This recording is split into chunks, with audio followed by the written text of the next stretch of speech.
Hello, hi, this is Amy from Two Quilters. So it took me a while to make this video as I was trying a few variations to make masks with this CGR template. The CGR template has three size marking: the small, medium, large, as well as a pleat with a quarter seam allowance included. It also comes with a instruction leaflet here. Before I show you the different variations, let me show you how I use this marking on a ruler to make the mask. To start, we will need, of course, the template, a regular quilting ruler, rotary cutters, 28mm, a smaller diameter plate will help you cut the curves easier, and a rotating mat if you have. If you don't have a rotating mat, a smaller mat would be helpful, as you can actually turn your work around while you are cutting the curves. To use the template, you will need your fabric to have at least a 90-degree corner. Let me show you how I can do this with a quilting ruler. Approximately go within the size. You can use bigger one and a clean cut for that.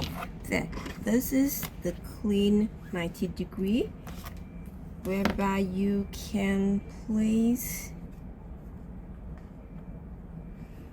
your template against it like that. I'm going to show you how I will cut a S size, which is this lining, which is this marking. I'm not sure if you can see it. This is S, and the small size is here. So I'm just going to place S here and here. 28mm. You can actually cut up to 8 layers. Of course, that will be so helpful if you are doing mass producing. I'm using only 4 layers here, which should be able to take care of my outer and my inner lining. Remember to have them placing at the opposite sides when you are making a mask. There, I can actually cut 4 at one time. After you have cut them, you can place them right sides together this way, and then go to the machine, sew a 1/4 inch round the curve, which is, this is what you're gonna get, like that. Once you have sew this, you can clip the curves, or what I like to do is that I like to use a pinking blade just to go through.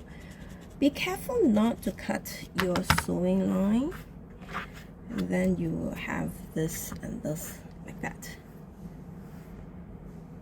After you have cut them, you have your outer and your lining. What you need to do is to put them right side together, put in the elastic at the side as according to the instruction, and then you sew around, leaving an opening, and turn it over. It will look like this.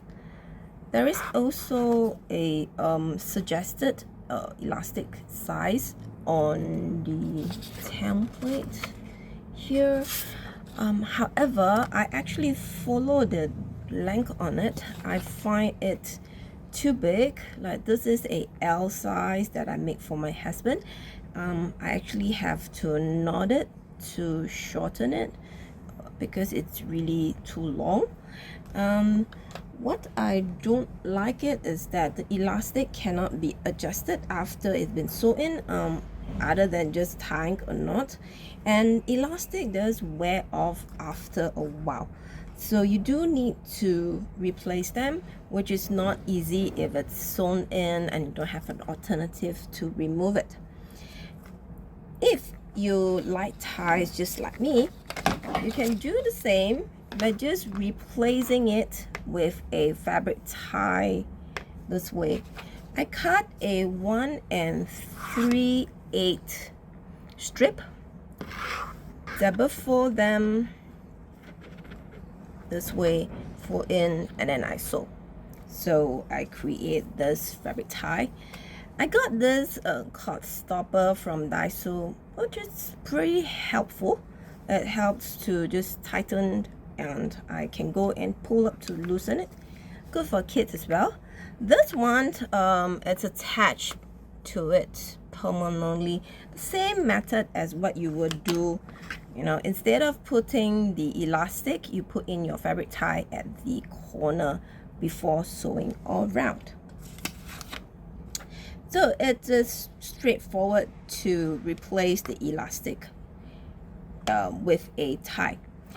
However, if you do like a tie casing like that, you want to add in so that you can change your tie, you can change your elastic.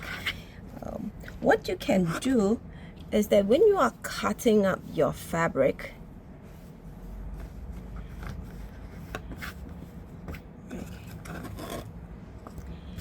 you can leave a 1 inch at the side of the length. That means if this is your right angle corner here, the length, the marking here remains the same, but the marking here, you should leave a 1 inch gap here, which is approximately this length. So from S, you will leave your S here. So it is 1 inch from the edge, and here uses the same line, and you just cut as you would over here. For S, it is easy because basically you are using the large. So if you have a large, you will place it here and have this 1 inch left here, and you cut out this way. So you have an extra at the side for you to turn in 1/2 inch, sew it down. Okay. However, I find that having a tie casing, it's not too feasible if you would like to use the pleat. So let's say you have the pleat here, and then you have a tie casing. If you were to fold it in, it's probably too thick to use and it's uncomfortable. So this will only be good if you do not have any pleat at the side. So what happens if you want to have a casing and at the same time you want a pleat? What I do is that I actually added little loops like that. Not difficult to do. It's the same thing as what you have with a tie fabric. So instead of attaching a tie or a elastic, what you do is that you base this first, and then you just sew as normal all around. So when you turn over, this will be out for you to put in your elastic. Is that easy to understand? Right.